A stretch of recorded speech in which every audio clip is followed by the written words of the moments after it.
Bienvenidos a un nuevo vídeo apartados 8 kilómetros en el que vamos a hablar de la técnica de manipulación favorita de los psicópatas por antonomasia. Estamos hablando de una técnica de manipulación que consiste en ignorar y hacer el vacío a su víctima y a la vez actuar como si no pasara nada y todos tuvieran la cabeza de ella. Se trata de uno de los juegos mentales favoritos para ellos porque realmente no les supone ningún tipo de esfuerzo, básicamente se basa en no hacer nada. Y además les supone un gran chute de ego el saber el poder que esto le ofrece. En realidad, para mí, creo que la palabra castigo se queda bastante corta porque teniendo en cuenta la finalidad de este tipo de manipulación, creo que se asemeja más a una tortura que a un castigo. A esto se le conoce con distintos nombres, pero todo es lo mismo, es el mismo tipo de manipulación pasivo-agresiva, ley del hielo, tratamiento silencioso, castigo de silencio, silencio como castigo y cold shoulder. En cualquier caso, todo es el mismo tipo de técnica de manipulación.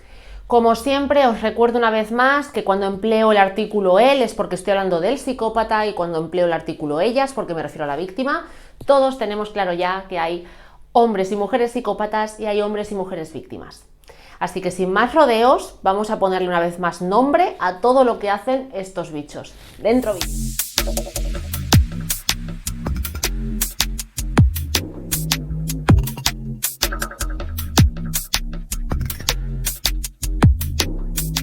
En primer lugar, ¿en qué consiste el tratamiento de silencio? Bueno, lo podríamos definir como cuando la otra persona empieza a ignorarnos sin razón aparente, empieza a evitar el contacto visual, nos contesta de una manera mecanizada, robótica, fría. Básicamente es eso, la otra persona se convierte en una especie de muro de hielo y parece que no hay emocionalidad por su parte y que es una persona completamente extraña a lo que habíamos visto hasta ese momento en la relación. Cuando intentamos buscar explicaciones o preguntarle el porqué de su comportamiento, nos contestará con la más absoluta frialdad y no nos dará explicaciones ni de su cambio de comportamiento ni de su conducta y además nos hablará de una manera muy extraña, ya os digo, robótica, mecanizada, con monosílabos. Y además nos dirá que lo estamos imaginando y que todo está en nuestra cabeza. Ojo, se trata de un acto deliberado, es decir, estamos hablando de un acto voluntario, consciente e intencionado que se realiza después de haberlo pensado, meditado y premeditado, y con un objetivo muy claro, que en este caso es manipular, someter, distorsionar, adiestrar, menospreciar y vulnerar a la víctima. Aquí hago un pequeño inciso y es que no debemos confundir nunca el silencio como castigo ni con el ghosting ni con el contacto cero. Como sabéis, el ghosting no es una técnica de manipulación en sí. El ghosting es cuando alguien pues te deja, no quiere seguir con la relación y en vez de darte una explicación pues directamente desaparece, de ahí su nombre. Pero es más bien un acto inmaduro o poco responsable, poco respetuoso también, pero no es realmente manipulación. Ni tampoco el contacto cero es manipulación. El contacto cero es algo que impone la víctima para salvaguardar su integridad física y emocional de los juegos mentales y abusos del psicópata. No es manipulación. Dicho esto, hoy hablaremos de cómo un psicópata aplica el silencio como castigo, para qué lo hace, cuándo suele hacerlo y cómo afecta a la víctima.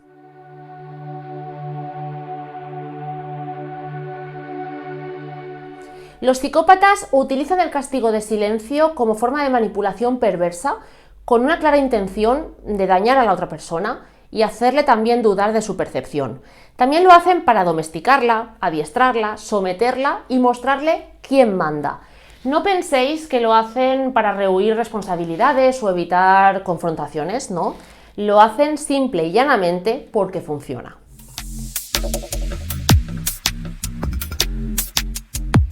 ¿Cómo lo aplica? Pues hay distintas maneras, pero podríamos señalar como las más frecuentes tratar a la víctima con frialdad, evitar el contacto visual, ignorar sus sentimientos, evitar también hablar de cualquier cosa, no entablar conversación, haciéndole el vacío, mostrándose simpático con los demás y actuando de manera global como si no pasara nada, pero interactuando a su vez de manera fría con la víctima. También llevará a cabo una ruptura abrupta de las rutinas. Por ejemplo, si estabas acostumbrada a que te llamara cada mañana o te enviara un mensajito de buenas noches, dejará de hacerlo de repente y vale, no pasa nada porque alguien no te escriba, no te llame, le puedes llamar tú. El problema aquí estará en la actitud que tome el psicópata en el momento que tú le pidas explicaciones. Cuando tú le digas, llevas 5 meses llamándome cada noche y ayer no lo hiciste y te llamé yo y no me contestaste, ¿qué pasó? Estaba preocupada. Pues te dirá que eres acaparadora, neurótica, tóxica, que le exiges demasiado, que se siente muy presionado y al final te sentirás fatal, te acabarás sintiendo como si tú fueras realmente la tóxica y como si tú hubieras hecho algo que está mal, cuando realmente el que ha roto de manera abrupta una rutina entendida como un compromiso ha sido él. Pues la actitud, repito, es el problema aquí. Él le hará sentir a ella que es acaparadora, que exige demasiado y que él se siente demasiado presionado, que él no tiene ninguna responsabilidad ni ningún compromiso, palabra que rehuyen todos los psicópatas, con ella, y que entonces el problema lo tiene ella claramente, que no entiende que él también necesita su espacio. Esto también es un tipo de luz de gas, por supuesto. Dicho esto, ¿para qué el psicópata aplica el silencio como castigo? Lo aplica para distintos fines en función de la etapa de la relación en la que nos encontremos. Por ejemplo, al principio, ya sabéis, en el love bombing, lo emplea para domesticarte, educarte y, bueno, es decir, mostrarte lo que le gusta y lo que no.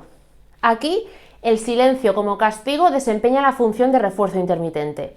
Ya sabéis que tenemos un vídeo en el canal en el que hablamos de este refuerzo. Es muy importante entender lo que es el refuerzo intermitente porque es una pieza clave en la relación con un psicópata. ¿Y por qué lo emplea así? Pues porque al final te acabas acostumbrando a que según lo que hagas tendrás una respuesta buena o mala. Y también lo aplicará justamente para mostrarte disconformidad con algo que hayas hecho o dicho. Por ejemplo, si te llama y no le coges el teléfono, pues para devolvértela y que te acostumbres a cogerle siempre, pues desaparecerá, no te cogerá si tú le llamas o directamente no sabrás nada de él hasta el día siguiente o la semana siguiente. También es posible que te haga el vacío o que actúe de esta manera fría porque tú hayas salido con tus amigas, porque ¿cómo se te ocurre salir con tus amigas? Por Dios, estamos locos.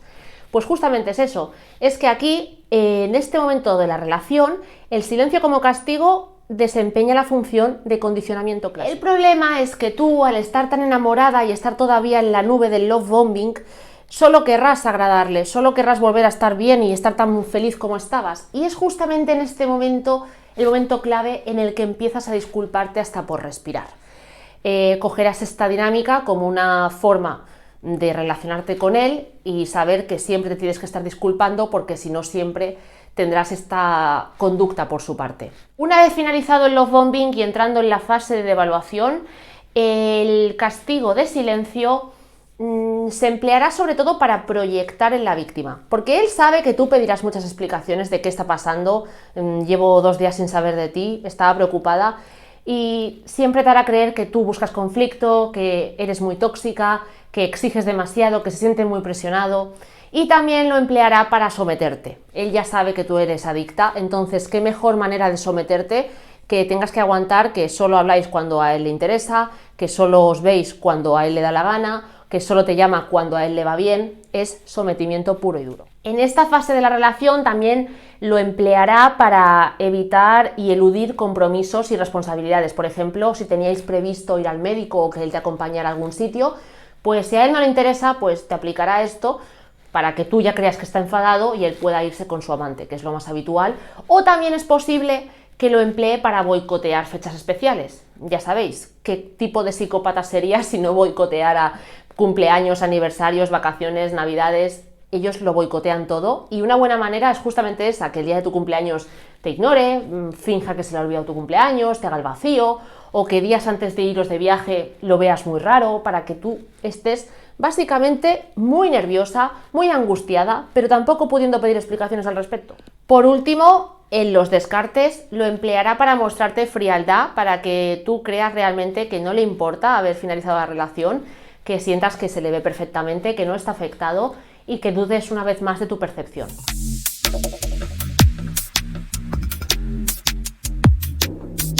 Ahora vamos a hablar de cuándo aplica este castigo y, como os digo, no siempre lo aplica para castigar una conducta puntual de la víctima, sino que a veces lo hace simplemente por diversión o para someter. En realidad nos encontraremos con el silencio como castigo desde el inicio de la relación love bombing, pasando por toda la evaluación y llegando a los descartes. Es un tipo de manipulación que estará presente en todo el ciclo del abuso entendido como relación.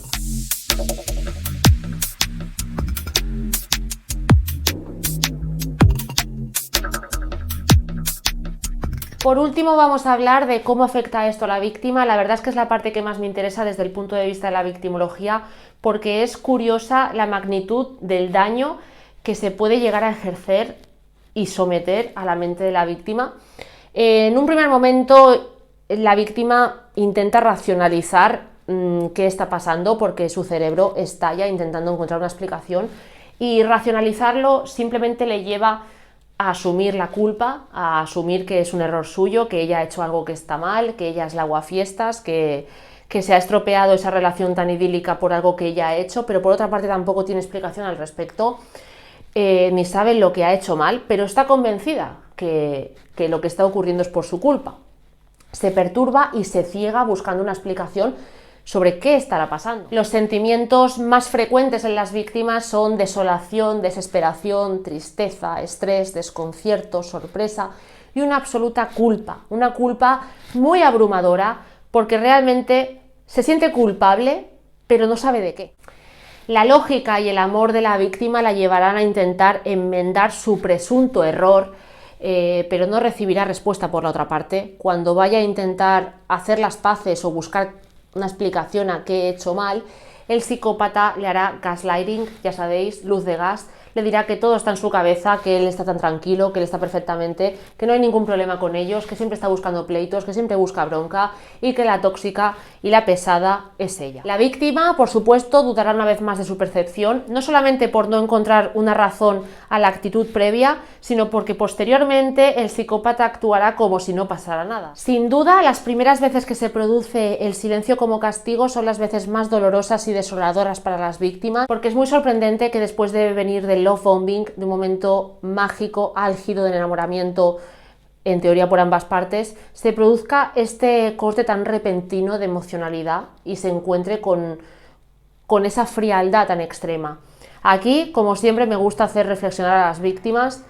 Esto es doloroso, pero hay que entender que lo que viste en ese momento, lo que viste cuando te aplicaba el silencio como castigo, es lo que es en verdad, es un jarrón vacío. Eso que veías que faltaba emocionalidad, que te miraba como si no te quisiera, esa es la realidad, ese es el bicho, eso es el monstruito, no hay más. Aquí no hay ni trampa ni cartón. La víctima acaba desarrollando una indefensión aprendida después de haber estado expuesta a este tipo de manipulación durante mucho tiempo y acaba sintiendo un abandono emocional y una soledad extrema. Dicho esto, os recuerdo que desde el punto de vista de la victimología y también de la criminología, no estamos hablando de un comportamiento inmaduro, estamos hablando de abuso psicológico. Esto constituye violencia psicológica y el psicópata es plenamente consciente de lo que hace y lo hace porque quiere. Esto tiene que quedar muy claro. Nos vemos muy pronto en un nuevo vídeo apartados 8 kilómetros. Gracias.